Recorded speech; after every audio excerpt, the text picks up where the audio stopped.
കുട്ടികളുടെ കലാശേഷി പ്രോത്സാഹിപ്പിക്കുന്നതിനായി അംഗൻവാടി വിദ്യാർത്ഥികൾക്കായി കുട്ടിക്കലോത്സവം സംഘടിപ്പിച്ചു.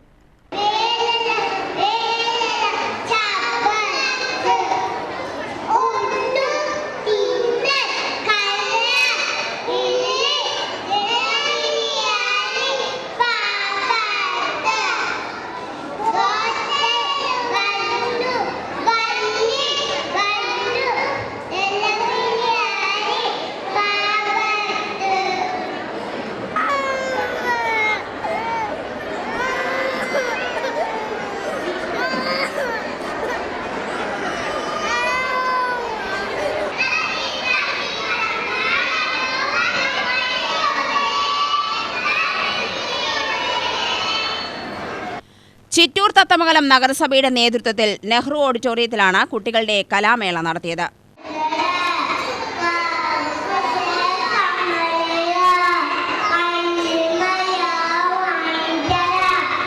നഗരസഭാ പരിധിയിലെ 24ഓളം അംഗനവാടികളിൽ നിന്നായി 250ഓളം കുരുന്നുകൾ കലാപരിപാടി അവതരിപ്പിച്ചു.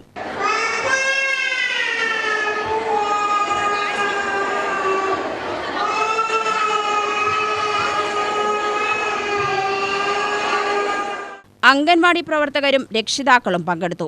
ചെയർമാൻ സുമേഷ് അച്യുതൻ ഉദ്ഘാടനം ചെയ്തു. വൈസ് ചെയർപേഴ്സൺ ബി കൃഷ്ണലീല അധ്യക്ഷയായി.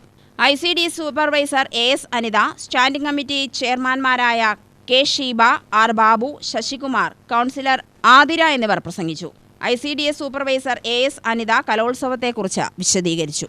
ചിറ്റൂർ തത്തമംഗല നഗരസഭയുടെ കീഴിലുള്ള 24 അങ്കണവാടികളിലെ പ്രീ സ്കൂൾ കുട്ടികൾക്ക് വേണ്ടിയിട്ടാണ് നമ്മളിന്ന് കുട്ടി കലോത്സവം എന്ന പേരിൽ ഈ പരിപാടി നമ്മളിന്നിവിടെ നെഹ്റു ഓഡിറ്റോറിയത്തിൽ വെച്ച് അറേഞ്ച് ചെയ്തിരിക്കുന്നത്. അപ്പോൾ ഇതിന് നമ്മൾ കുട്ടി കലോത്സവം എന്നാണ് പേര് നൽകിയിട്ടുള്ളത്. ഇതിൻ്റെ പ്രാധാന്യം എന്ന് പറയുന്നത് നമ്മുടെ അങ്കണവാടിയിലെ ഓരോ കുരുന്നു മക്കളുടെയും കലാശേഷി വർദ്ധിപ്പിക്കുക എന്നുള്ളതാണ്. അപ്പോൾ ഇന്നത്തെ നമ്മുടെ ഈ പരിപാടി ഉദ്ഘാടനം ചെയ്തത് നമ്മുടെ ചിറ്റൂർ തത്തമംഗല നഗരസഭ ചെയർപേഴ്സൺ ശ്രീ അഡ്വക്കേറ്റ് സുമേഷ് അച്യുതൻ അവർകളാണ്. അവർ നമ്മുടെ ഈ പരിപാടി ഉദ്ഘാടനം ചെയ്തിരിക്കുകയാണ്. നമ്മുടെ ചിറ്റൂർ തത്തമംഗല നഗരസഭയിലെ 24 അംഗനവാടികളിൽ നിന്നായി 250ഓളം കുട്ടികൾ ഇന്നത്തെ ഈ പരിപാടിയിൽ പങ്കെടുക്കുന്നുണ്ട്. UTV news, Palakkad.